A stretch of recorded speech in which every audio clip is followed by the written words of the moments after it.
lalu gambar kerjanya harus lengkap, lalu video dan market juga sudah dibuat. Mengenai komentar saya mengenai marketnya nanti kita lanjutkan setelah ini, tapi yang ingin saya sampaikan adalah kalau melihat progres kalian yang sangat baik ini bukan mau nambahi kerjaan, tetapi kelihatannya kalian perlu membuat satu lagi market dari bangunan yang diandalkan. Kenapa? Kalau skalanya segini, ini nggak nampak kebagusan desainnya. Yang tadi disebut-sebut transparan, tidak masif, sangat outdoor, terintegrasi dan sebagainya. Misalnya kemarin Ciara menceritakan lengkung-lengkung itu ada pohonnya, itu nggak sangat tereksplorasi dengan baik kalau skalanya segini. Jadi ini untuk skala satu site ini udah oke, no problem. Kalian perlu membuat satu lagi menjelang UAS market bangunan yang diunggulkan. Nah untuk kelompok untuk kelompok 2, untuk kelompok yang ini, kalau mau pilih yang ini pun nggak apa-apa, karena ini kan direnov dan sebagainya ya. Kalau mau pilih yang udah ada ya rumah susunnya di ini dan itu tadi punya Aristi ya? Arini ya, sorry. Arini juga boleh, yang ini pun boleh ya, nggak masalah. Yang penting ada bangunan di mana ide kalian yang paling spektakuler itu terlihat. Kemudian perlu sekali membuat market masa aja bangunan di sekitarnya, karena itu sangat berpengaruh nih ke bangunan ini. Misalnya skala, kalau dia rupanya di sini itu sangat tinggi gitu, bagaimana ya tanggapan kita? Apakah kita perlu menjadikan dia background dari area ini gitu, atau justru membuat kontras karena ini sangat masif bangunan, kita jadi kayak pengen suatu oasis ya, suatu oase yang justru sangat hijau, sangat nggak ada bangunannya gitu. Itu kan sangat mempengaruhi desain nih, kondisi-kondisi di sekitarnya. Misalnya ini juga tadi udah saya sampaikan ya, bisa jadi bangunan di sekitarnya ini nih nggak seperti garisnya ini, startnya dia di sini gitu, ini startnya di sini, mungkin nggak. Jadi bahwa peletakan ini tadi ya disebut-sebut itu merespon dari hadirnya bangunan di sini, harus terlihatlah bangunannya. Karena kan responnya, bagaimana kita menilai responnya ini udah benar kalau kita nggak ngelihat setbacknya dia, tingginya dia, jaraknya dia ke bangunan kita dan seterusnya. Ya, jadi itu dua hal itu, bangunan di sekitarnya harus dibuat walaupun dalam bentuk fasad yang menyesuaikan tingginya dan sebagainya, dan terutama maju mundurnya terhadap jalan. Kemudian kalian perlu membuat satu market lagi yang memperlihatkan keunggulan desainnya, karena kan ini sama ya, sama-sama buat perpus, sama-sama buat rumah susun, sama-sama buat UMKM, pusat UMKM, tapi kan nggak bisa terlihat idenya itu di dalam market ini kalau dia nggak dibuat terpisah sendiri. Itu ya, bisa ya, nggak harus sekali lagi ini nggak ada hubungannya dengan materialnya, harus ini nggak ada masalah. Yang penting saya mau lihat detail ya. Jadi kalau ada shading, sebetulnya shadingnya sampai ke bawah kali nggak sih gitu ya, kayak tinggi bangunannya itu lantai satunya nggak bisa saya perkirakan. Ini misalnya kayak menarik ya, lucu gitu, tapi kayak saya belum tahu ini apa gitu. Jadi coba dibuat marketnya. Dan tentunya yang lain ini tetap ya, tetap ada gambar denah tampak potongan dan seterusnya, dan juga 3 dimensi gambar 3D juga ada. Kira itu ya untuk sampai kita istirahat dan tinggal di sini ya. Yang rencananya apa gitu belum disebutkan. Jadi nanti silakan apakah kalau misalnya ingin direlokasi tapi nggak di sini gitu, tapi di sini dan ada solusinya gitu, jangan langsung berubah seperti ini. Terus tadi saya udah ngeliat tiga-tiganya yang kelompok ini itunya dibuka kan, jadi kayak gini bisa dibongkar orang yang di sini ya sudah bukan rencana. Oh di sini. Desain jadi untuk gedung sekolah gimana bentuknya kira-kira? Belum jadi kok. Kalau yang saya lihat dia kayak per 50 cm itu nanti dilipat Makanya, tapi kan ini panjang kali. per Ini aduh, ini nggak banyak ini tutup. Yang pertama yang saya notice tuh ini nih, ini memang dipagar dia dengan Sungai Deli. Masa setinggi? Sama dengan tinggi? Iya, ini kan dipendekin karena tinggi kali kan. Oh. Dia satu setengah bu, jadi dia di sini kali ini skala 300, jadi ini 1,1 Ini kan, di setengah senti. jadi ini juga diturunkan? Iya, 1,5 nggak meter? nampak dia keluar gitu. Oh, sekarang apa? 1,5? Kalau saya tetap gini ya. Ya, kalau yang tinggi Kayak segini. 1,5 segini. Sesama ya orang tinggi saya itu.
Selamat datang kami ucapkan kepada Ibu dosen pembimbing dari Fakultas Teknik ya Bu ya, Universitas Sumatera Utara, dan juga adik-adik yang hari ini sudah bersedia hadir di sekolah kami.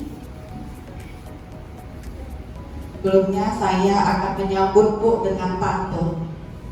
Berdebur, ombak berdebur, berdebur sampai negeri Cina. Bersyukur, kita bersyukur karena hari ini, di hari yang cerah ini, akhirnya kita dapat berjumpa. Assalamualaikum warahmatullahi wabarakatuh. Puji dan syukur kita panjatkan kehadirat Allah Subhanahu wa Ta'ala, Tuhan yang Maha Esa, karena berkat rahmat dan kuasa-Nya kita sama-sama dapat hadir di sekolah yang kita cintai ini bersama dengan Ibu dosen pembimbing dan adik-adik mahasiswa Fakultas Teknik Universitas Sumatera Utara dalam rangka diskusi mengenai peraturan dan isu kontekstual redesain sekolah dasar negeri menjadi ruang komunal. Salawat berangkai salam kita hadiahkan kepada junjungan kita Nabi besar Muhammad SAW yang merupakan suri tauladan bagi kita semua yang kita wabarakatuh. Mohon maaf tidak menyiapkan pantun. Enggak apa-apa. Perkenalkan dulu Kopi dan Bapak Ibu sekalian, nama saya Sarmina Wadidin. Saya pembimbing dari kelompok B3 kalau di kampung, jadi ada sekitar 10 kelompok yang tugasnya berbeda-beda. Jadi ada yang merancang sekolah, ada yang rumah Ya. Mungkin juga kami menyampaikan terima kasih yang sebesar-besarnya Bu. Kami sangat justru yang ini ya, yang 37-nya yang pindah ke sana yang lantai 1, jadi area sana full. Yang ini yang terhubung ke jalan ini dibuka untuk ruang secara komunal ruang komunal. Dan taman yang dimaksud adalah yang di belakang yang sekarang adalah semester depan akan tugas akhir, proyek terakhir dia. Nah di arsitektur itu mata kuliahnya ada 50-an, cuma SKS-nya 144, tapi kalau dia mata kuliah studio, yang ini namanya studio perancangan arsitektur terpadu kontekstual, maka dia SKS-nya paling banyak. Nah mata kuliah SPATK ini 6 SKS. Nanti mereka tugas akhir juga. Itu di samping sekolah ya berarti ya. Kami melihat ada permasalahan di jalur pedestrian di depan sekolah yang mana terdapat banyak kerusakan sehingga menurut kami ini sangat berbahaya, terutama bagi penggunanya seperti sekolah dasar yang masih aktif dalam berlaku fasilitas dari SD 37 dan SD 35. Nah, jadi untuk secara komunal atau secara publik, orang-orang itu boleh datang dari pintu masuk ini. Tetapi Bapak Ibu tidak perlu takut karena aktivitas proses belajar mengajar tetap bisa privat karena ada pintu masuknya tersendiri dari bagian sini. Dan ketika kita masuk ke bangunan ini, kuburan. Kalau dilihat dari lokasi tanah kayaknya agak susah. Karena itu klaim kuburan. Tidak ada bekas kuburan dengan rumah. Saya boleh di sini maka saya cuma pagar aja. Ini kan kalau untuk lapangan tapi tidak tahu kalau di lapangan ini dipotong atau di perencanaannya ini. Tapi Pak, kira-kira kalau kita buat taman ini kan pas sebelah-sebelahan dengan kuburan. Kalau pengalaman Bapak jadi hal positif atau negatif ke taman? Ya, malah kalau situ soalnya dekat kuburan atau Kalau di taman saya waktu itu belum ada batas. kalau nggak ada batas justru nggak aman. Pasti ada. Kira-kira Kalau ada batas, jadi. Maka kita tahu lah. Kadang pas dapurnya kita lagi ngajar lagi ujian, pengalaman dari teman adalah suara wali, suara mama yang marah di anaknya, pakai bahasa yang binatang sementara anak ujian. Nah, jadi kalau situasi kayak gini jauh dari kemungkinan kita nyaman, nggak ada gangguan. Aroma kok dapur orang di samping ini, anak ujian baru sambal belajar lama yang di dapur masa sambal belajar sampai ke kelas. Jadi kalau ditengok dari apanya cocok kira-kira sekolah itu kalau bisa jangan berseberangan dengan rumah masyarakat. Selanjutnya itu akses ketiga, di mana akses ini dari sekolah ada pintu di samping kantin yang dapat menuju ke area rumah warga tersebut. Berikut merupakan tampilan dari rumah warga yang berada di sepanjang sungai. Dan ini merupakan lahan kosong yang berada pada bagian belakang sekolah.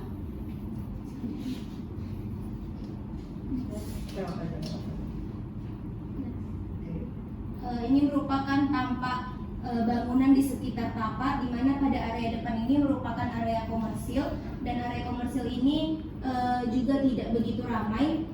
Banyak ruko yang tutup dan hanya beberapa yang berjualan seperti makanan dan fotokopi serta elektronik. Selanjutnya pada bagian Pak, jadi sebelumnya untuk desain saya ini mengambil konsep plug into nature.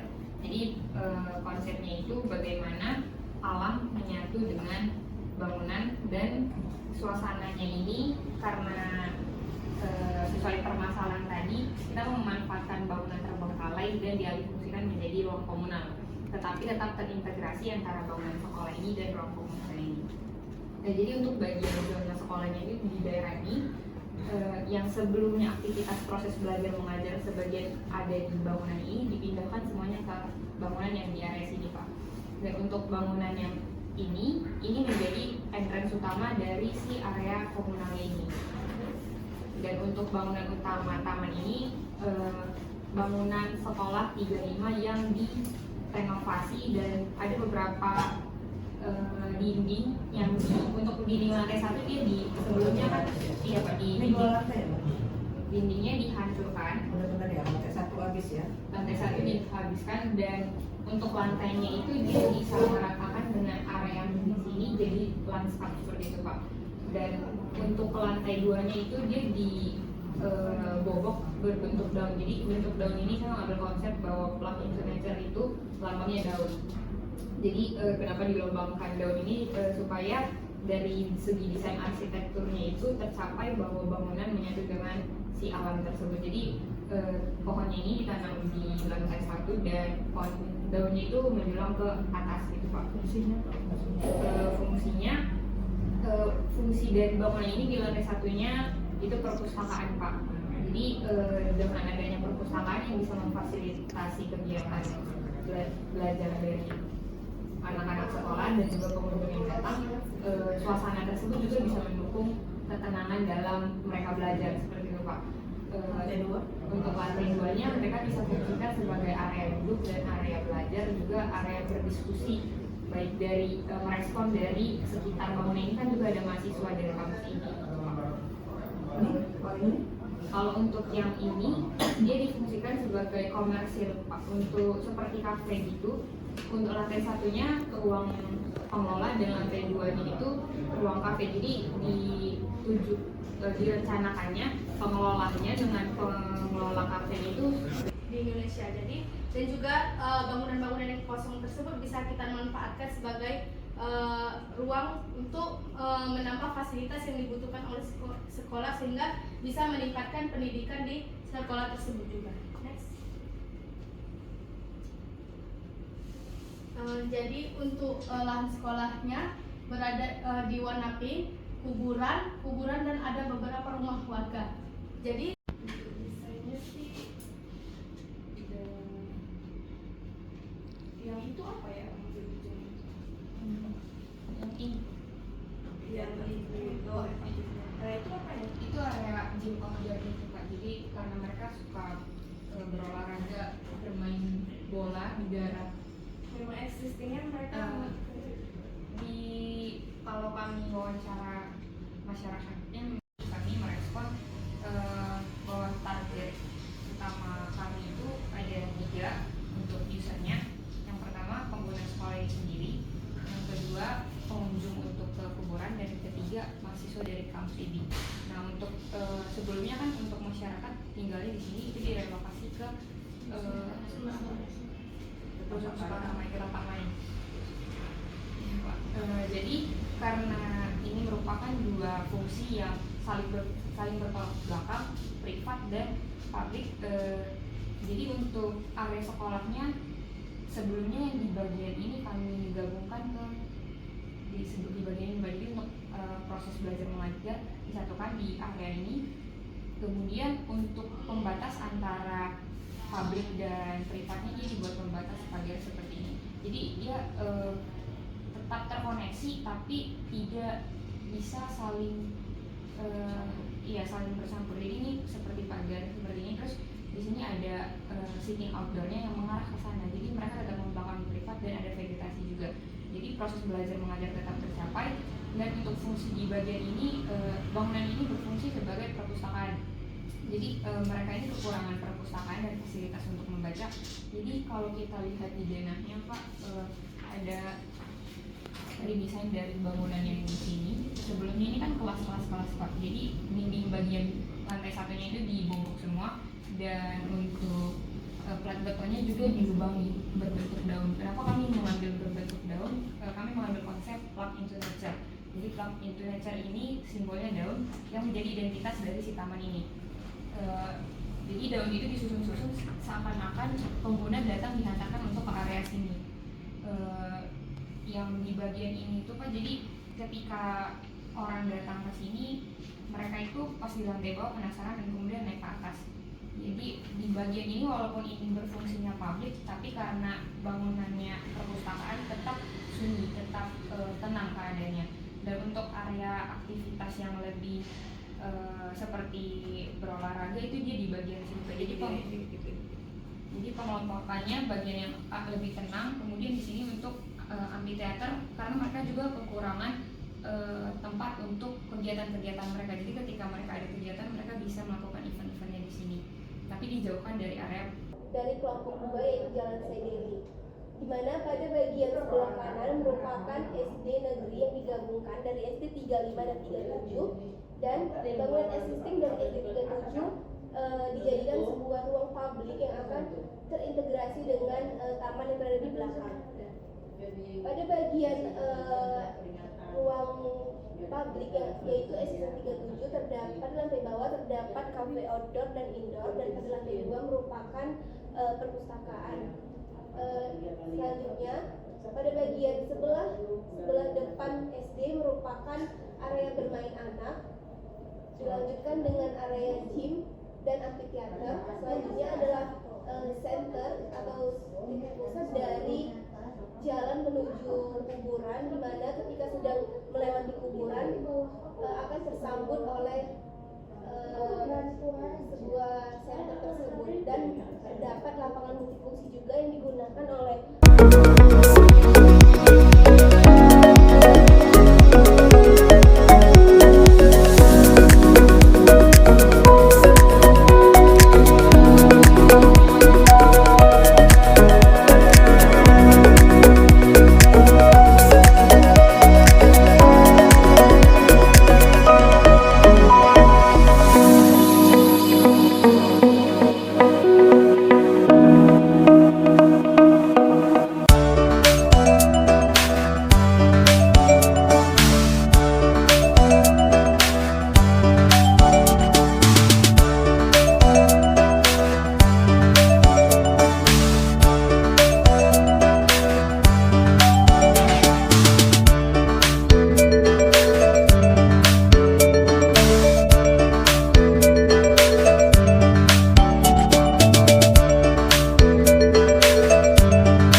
menjelaskan hasil desain saya.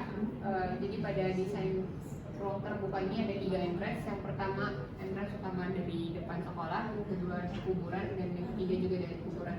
Bentuk fungsi dan fasilitas yang ada pada taman ini terdapat teras ilmu yang merupakan perpustakaan. Kemudian pada lantai 2 bangunannya ada kafe yang bisa mengakomodir para pengunjung yang datang ke taman ini. Dan untuk area untuk desainnya sendiri antara bangunan sekolah dan ruang komunal tentu saja dilengkapi oleh sekat yang membedakan ruang privat dan ruang komunal. Dan kemudian pada bagian belakang taman terdapat ruang terbuka di mana pengunjung bisa berfoto di sana karena ada pemandangan ataupun view yang bagus dari bangunan sekitar site, yaitu bangunan Podomoro. Dan kemudian ada amphitheater yang bisa digunakan untuk kebutuhan murid-murid jika mereka ada kegiatan ataupun secara umum untuk melakukan aktivitas mereka seperti menari ataupun pertunjukan lainnya.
ke ruang komunal utama, yang mana pemisah antara sekolah dengan ruang komunal ini adalah pagar teralis dan terdapat beberapa tanaman. Untuk sekolahnya itu difasilitasi oleh area bermain dan juga ada tempat-tempat duduk dan juga lapangan. Untuk area komunalnya diawali oleh adanya food court, lalu terdapat sudut literasi, lalu ke belakang terdapat center point dari Plug Nature ini, dan terdapat area bermain dan area gym, lapangan olahraga dan juga amphitheater. Dan untuk memanfaatkan pemandangan yang berada di set ini, saya membuat jembatan view yang mengarah ke bangunan-bangunan komersil yang tinggi, yaitu Podomoro. Terdapat pemanfaatan juga terhadap kuburan-kuburan di sekitar site ini. Saya membuat beberapa tempat duduk dan nanti dilengkapi oleh penerangan dan juga bisa langsung menembus ke area komunal, sehingga bagi para pengunjung bisa langsung masuk ke dalam ruang komunal tanpa melalui pintu utama dari ruang komunal ini sendiri.